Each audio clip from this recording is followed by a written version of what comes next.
Hi everyone, welcome to episode 8 of the virtual coffee break with Mark and Karina. And today we're going to be talking about Amazon DSP. We're asked a lot about this subject, whether or not, or firstly, what it is, and then whether or not a business should be investing in it. So Mark, hello, and Hi. happy Friday. And Happy Friday, yeah.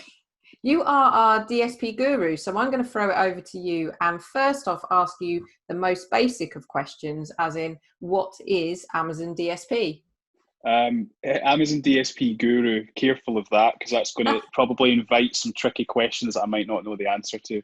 Amazon DSP in its basic level is it's Amazon demand side platform, and essentially it enables advertisers to programmatically buy video and display ad placements.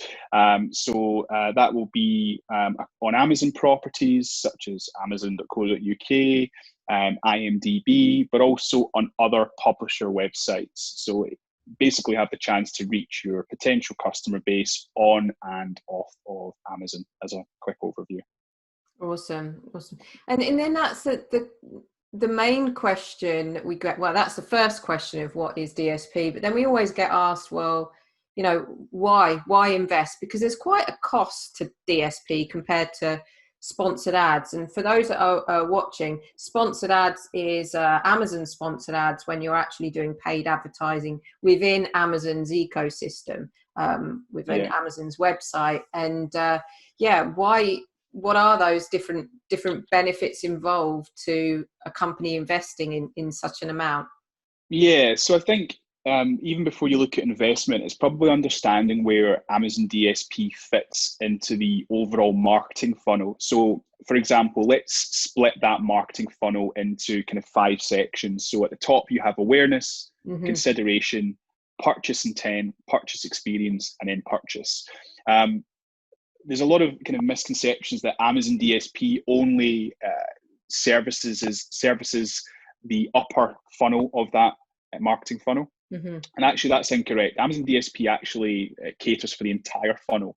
So you can run campaigns that are broader by nature, that are intended to make people aware of your brand that maybe have never interacted with you before, to retargeting customers who have previously purchased your product or actually in market but haven't actually made that purchase. So it's a very powerful tool because it does actually fit into all aspects of the marketing funnel. We see a lot of content when we're talking about Amazon around sponsored advertising. And sponsored advertising is more of the lower funnel. They do have formats in there that help do awareness and consideration. But given the nature of Amazon DSP and the fact that not only can you reach customers across a range of properties and different devices, but the fact that you can run different types of creative and that you get access to different targeting, it's a very, very powerful tool. Now, quite rightly, you mentioned that the investment for Amazon DSP, again, is different from the other methods that are available within the Amazon ecosystem with regards to advertising. However, again, that's a misconception that it's unaffordable. I think it really depends on the type of brand you are. So if you're considering Amazon DSP, you typically have to be a brand at a certain stage within the Amazon journey. And you also do have to have a certain level of investment. You know, if I'm a startup and I have limited marketing funds, then a programmatic tool of any nature on a display or video channel is probably not going to be for me until I've got that established network of sales coming in from there. So that's kind of where it fits into the overall marketing funnel. And then obviously you can dive deeper into that and working out, well, what are the kind of key considerations and benefits of the platform? And I think that's it. It's a lot more complex, isn't it? Because there are so many different layers within it where a lot of people just focus on, the whole purchase right at the top, the awareness aspect. And that actually it can bring in a lot more. But there's also this misconception there, as in how to look at the success of display advertising, right? As well, as in a lot of businesses compare DSP very much with Amazon sponsored ads and assume almost a very similar result, as in, you know, internally on Amazon, you look at average cost of sale, ACOS, or also is known as ROAS, but it doesn't work like that. And it's a different way of going out and getting customers, that you don't necessarily see that straightforward return on investment so earlier on. Yeah, with DSP, it really does require a level of education, and it's understanding when is the right time to introduce it to your marketing flow. So let's do that for some examples. Let's take two different examples. One, if you're a relatively new brand, and two, if you're an established brand. So we'll start with being a relatively new brand. If you're a new brand and you have sufficient marketing budget, you might use Amazon DSP to really cast the net further afield and drive those new to brand customers, right? So, you know, if you have got a marketing budget that isn't going to be limited, then DSP can be a very powerful tool, because again, you can reach people from the top to bottom of that marketing funnel, drive them to your Amazon page or drive them to your own website, depending on how you're set up, and really push that forward. However, if you're an established brand, then you might use Amazon DSP slightly differently. You know, maybe you've kind of hit the ceiling with sponsored advertising, where your average sales per month are not really changing. You've kind of maximized out the strategy, and that's working really well. But you might add in DSP to your wider marketing mix. And again, it's throwing that net further afield, where you're starting to attract new customers. You're maybe targeting categories that of customers that you've maybe never reached out before. I mean, the real power of DSP is targeting capabilities.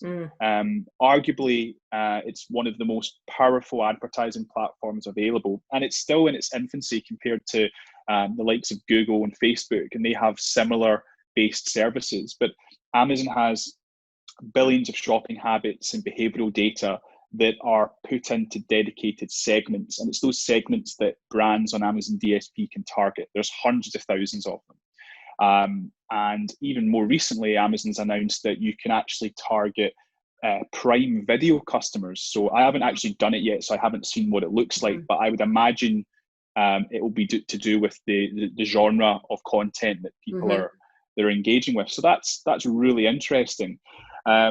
So for me, as someone that's interested in Amazon, and if we're ever taking this to any of our clients, it's really about introducing the platform at the right time, and then coming back to your point of this isn't the same as maybe what you're doing currently on Amazon. You have to look at the reporting differently. You have to look at what's the overall picture, rather than comparing it to something that is further down the marketing funnel. And it all sort of boils down to strategy as well, isn't it? Because we always talk about strategy, and we often find sometimes when we talk with businesses, it's all about thinking about, well, these are all the tasks that we know everyone else is doing, so why are we not implementing them? But there's this first step, which is, why are you doing it in the first place? As you mentioned, you know, is it to create awareness? Is it customer acquisition, new customer acquisition? Sort of, what are your overall goals as a business? Because I think that's where the water gets muddy as well, when businesses aren't really clear on what they're achieving, and then they throw lots of money at things, or you know, or have the wrong sort of idea of success because they weren't clear on why they were doing it in the first place. Like, if I think of like the top questions I get asked about Amazon DSP is how long should I run it for? How much should I put into it? And what are my sales going to be like? If I could put a pound coin for every time I get the sales question, I would be able to retire a happy man. But that takes careful planning. So it depends on how you want to get set up on Amazon DSP. But, you know, running it, you probably want to run it for a absolute minimum of 8 weeks, because otherwise you're not really going to get the data insights that you want. In terms of level of investment, I'm not going to answer that, because it really does depend on what your goals are. And sales question, how many sales will you make from it? Well, that might not be the most relevant metric that you should feature on. You know, if you're focused on driving awareness, driving new customers to brands, so you then need to set up a strategy that's catered for the upper funnel part. Your things like your creative is going to be very different from an aggressive sales strategy. You know, if you're trying to capture a new customer who's not overly familiar with your company, You want to use video and creative that is maybe more lifestyle orientated, that's really eye-catching.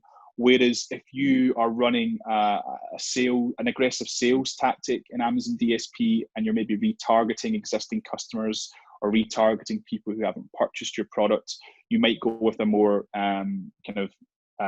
stronger call to action creative. So it really depends on what the goal is, and that's why you'll never get an answer from me of how many sales you should get unless we had previous data of that client to kind of look and model off the back of. But yeah, it's something to consider. Yeah, and if someone then was like, okay, so they're listening, they're like, okay, right, I'm understanding Amazon display advertising now, DSP, it's that external. I've kind of got to a point where I've capped sales or the amount of customers we can get on Amazon. We need to do more. We want to bring in more traffic. We want to create more awareness. Does a business actually get started with display advertising? Because it's not a feature, for example, on seller or vendor. It's not like you can switch it on that easily. Yeah, sure. So there's two ways that you can get started. Firstly, you can do it through Amazon. You can be a vendor or a seller. And if you go through Amazon, they will insist that you spend a certain amount to qualify for their what they call managed service. So in Europe, it's around £10,000 to €10,000 per month. And in America and the US and Canada, it's about $35,000 a month. So right away, that might rule you out. And actually, people think that doing it through Amazon, that's potentially the better option, when actually quite often when we take clients that have worked with Amazon directly and bring them into our own platform, you see the results are very different. Amazon has a team of optimization managers that will run the DSP campaign for you. And a lot of them do a great job, but you find that they're just overstretched. So the attention that your campaign gets might be less than what an agency who has access to the same platform can give you. So that's the first way. The second way is you can plug into an agency's platform who, like ourselves, Sky High Media, we have a self-service platform that we can plug into Amazon DSP and we can run campaigns for our clients. Now, we don't have the same minimum spend requirements. However, that doesn't mean that we say, well, if you've got 500 quid, whack it on DSP and let's see how it does. Not at all. We will work backwards and understand, okay, what's your goal? What does your budget allow you to do? And actually, if your budget's too small and we think we can't reach the goals that you want to reach, we just wouldn't run the campaign. We would just stick with something else. But it's an easier entry model into the Amazon DSP doing it through an agency. And you typically find that when you use agencies, they're also able to kind of amalgamate the reporting. So if you do run things like sponsored advertising, actually, if you're using an agency, they might have a kind of custom dashboard capability where they can plug in your sponsored ads with your DSP ads. And so you have this one platform where you can see the interrelationship between the two data sources, which I think is the really interesting part. Yeah, no, that's really useful. So for those listening, if you are interested in getting involved with DSP, then now you know that there are two avenues via Amazon or actually going via an agency as well. And feel free to reach out to either of us if you are listening and DSP sounds like something of interest. And we're just really today, we always say, it's our virtual coffee break. So it is a coffee break, and we've probably been sacked if we worked for any other company because our coffee breaks seem to go on a long time.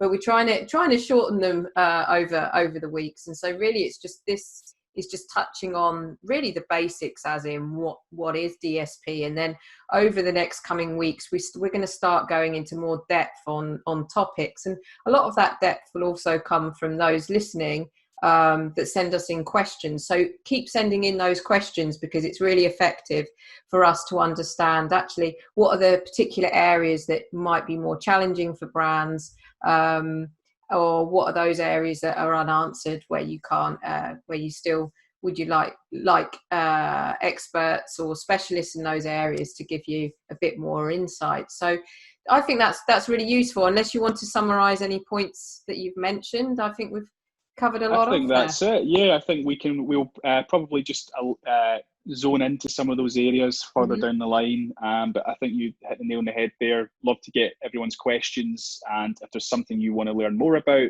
send it in. We'll do a quick 10-15 minute video of it and take it from there. Fantastic. So thanks everyone for listening. And as I said, I hope you found that helpful, an intro into DSP. If you haven't done already, please like our page on LinkedIn, The Virtual Coffee Break, and also subscribe to our YouTube channel. And then we have our next topic coming soon, next Friday. Always, I think that's another surprise. Once we decide on best. And I say another surprise more so because, as I said, we're getting questions and ideas coming through, and really the virtual coffee break is for us to talk about topics that are important to those listening, and so we want to hear what those topics are without us sort of making a decision on what we feel is right for you. We want to listen to what you guys need to hear. So thank you. Bye.